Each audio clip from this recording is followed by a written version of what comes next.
सबको जय यीशु की। प्रभु क्रिस्त में प्यारे भाइयों बहनों, सामान्य काल के 11वें इतवार की पूजन पद्धति में भाग लेने के लिए हम सभी आज के दिन में तैयार हैं या तैयार हो चुके हैं या पूजन पद्धति में भाग लेने वाले हैं या भाग लेंगे। मैं आप सभी लोगों का हार्दिक स्वागत करता हूं Sunday password to the word इस शीर्षक के अंतर्गत प्रभु के वचनों को सुनने के लिए, उस पर मनन चिंतन करने के लिए और प्रभु के वचनों के अनुसार जीवन व्यतीत करने की कृपा मांगने के लिए हम सभी प्रभु के नज़दीक जाएं। मैं आप सभी लोगों का हार्दिक स्वागत करता हूं।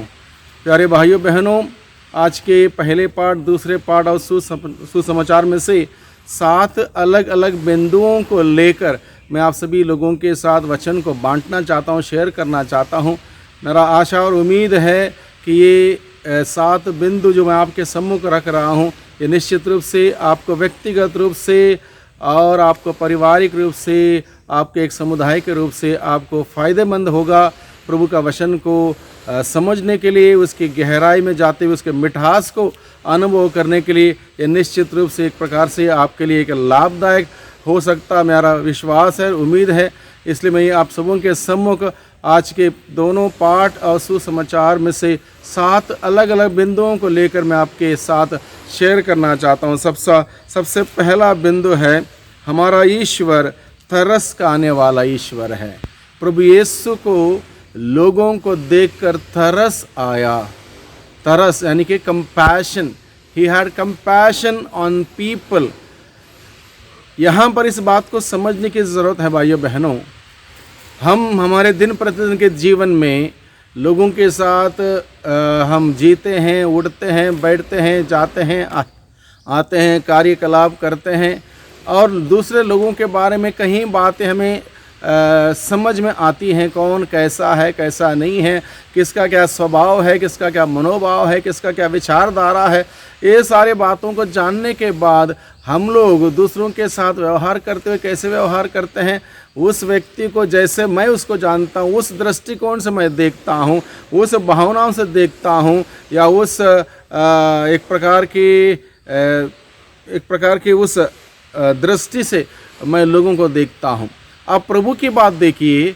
प्रभु मुझे और आपको, हम सभी लोगों को, इस धरती के हर व्यक्ति को भली भांति जानता है, 100% जानता है। हम किसी को हो सकता है 10% जानते होंगे, 20% जानते होंगे, 80% संभवतः नहीं जानते, लेकिन प्रभु हम सबों के बारे में 100% जानने के बावजूद उसके अंदर ना क्रोध है, ना गुस्सा है, ना किसी प्रकार से हमें सजा देने की एक प्रवृत्ति है, ना हमें नीचे गिराने की प्रवृत्ति है, बल्कि वो हम सबों को जब देखता है, कैसे देखता है, विद लव एंड कंपैशन, यानी कि दया और अनुकंपा से हमें देखता है। इसलिए प्रभु को लोगों को देखकर तरस आया। ये केवल प्रभु यीशु ईश्वर ही कर सकता है, तरस खाना, हम सभी लोगों पर तरस खाना, to have compassion on us. It's only Lord Jesus can have with us. Other than that, no human person will show compassion to other person when he knows 100%. तो अभी इस बात को हमें समझने की ज़रूरत है। ये ईश्वर के विशिष्ट क्वालिटी है, स्पेशल क्वालिटी है, तरस खाना, कंपैशन दिखाना प्रभु यीशु मसीह का एक विशिष्ट क्वालिटी है। और इस क्वालिटी को अगर हम अपने जीवन में बिल्डअप करें तो हम लोगों का निर्माण करते जाएंगे, लोगों को गिरे होंगे ऊपर उठाते जाएंगे, लोगों का सही रास्ता दिखाते जाएंगे, लोगों का ज़िंदगी जीना बहुत एक आनंदमय, इस बात का एहसास हम दे पाएंगे। इसलिए ये पहली क्वालिटी जो यीशु की आज के सुसमाचार के द्वारा हमारे सम्मुख रखी गई है, हम इस क्वालिटी को अपने जीवन में लागू करें। तरस खाना, किसी पर भी तरस खाना, भले अगला व्यक्ति में बहुत कमियां हैं, बहुत कमजोरियां हैं, बहुत दुर्बलता हैं, बहुत पाप हैं, तो कोई बात नहीं, हम उसका लेखा जोखा ना दें, उसका निर्णय ना दें, बल्कि प्रेम से व्यवहार करें, कंपैशन दिखाएं और इस प्रकार से प्रभु के अनुयायी प्रमाणित करें कि मैं प्रभु का शिष्य हूँ। इस प्रकार से प्रभु की गवाही बने। दूसरा बिंदु है आज के सुसमाचार में से हम सबों को मनन चिंतन करने वाला, प्रभु ने अपना अधिकार अपने शिष्यों को दिया। प्रभु का अधिकार, प्रभु का अधिकार अशुद्ध आत्मा को निकालना, रोगियों को चंगा करना, अवधूतग्रस्तों को छुटकारा देना, अलग अलग प्रकार से पावरफुल अधिकार प्रभु यीशु के पास था। और प्रभु यीशु क्या करता है, उस अधिकार को अपने शिष्यों के साथ शेयर करता है। सामान्य रूप से दुनिया में क्या होता है, सत्ताधारी लोग, बड़े लोग जिसको हम कहते हैं, जो अधिकार में रहते हैं, वो अपना अधिकार किसी के साथ शेयर नहीं करते।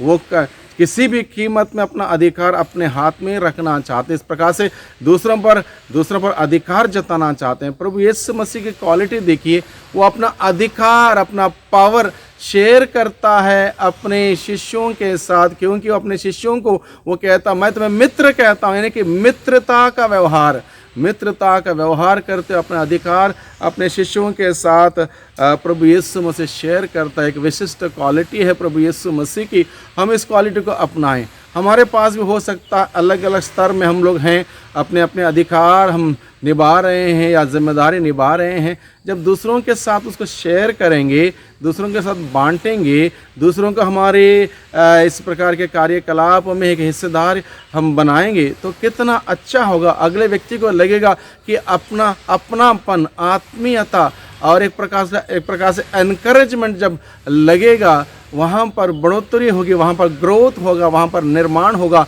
कितना अच्छा होगा। तीसरा महत्वपूर्ण बिंदु जो आज के दिन में हम सबों के लिए मनन चिंतन करने के आज के सुसमाचार में हमें दिया गया है, खोई हुई भेड़ों पर ध्यान देने और उन्हें सही रास्ते में लाने की जिम्मेदारी प्रभु अपने प्रेरितों को देते हैं। खोई हुई भेड़ों, जो भेड़ खो गई है, भटक गई है, गुमराह हो गई है, सही रास्ते से हट गई है, उस भेड़ को खोना नहीं चाहता प्रभु, बल्कि उसकी खोज करते हुए सही रास्ते पे लाना, फिर एक बार उसका निर्माण करना, फिर एक बार उसको नया जीवन देना, ये कार्य है प्रभु यीशु मसीह का। और इस जिम्मेदारी को भी प्रभु यीशु मसीह अपने शिष्यों को देता है। इस प्रकार का कार्यकलाप तुम किया करो। प्रभु ने ये नहीं सोचा चलो एक छोड़ के चला गया जाने दो, एक भटक गया तो जाने दो, नहीं, हर व्यक्ति प्रभु के लिए बहुत ही कीमती है, बहुत ही इम्पॉर्टेंट है। इसलिए प्रभु ने हर एक व्यक्ति के प्रति अपने इस प्रेम को प्रकट करते हुए खोई हुई भेड़ की खोज करते हुए इस दुनिया में आए, वही जिम्मेदारी प्रभु ने अपने शिष्यों को दी।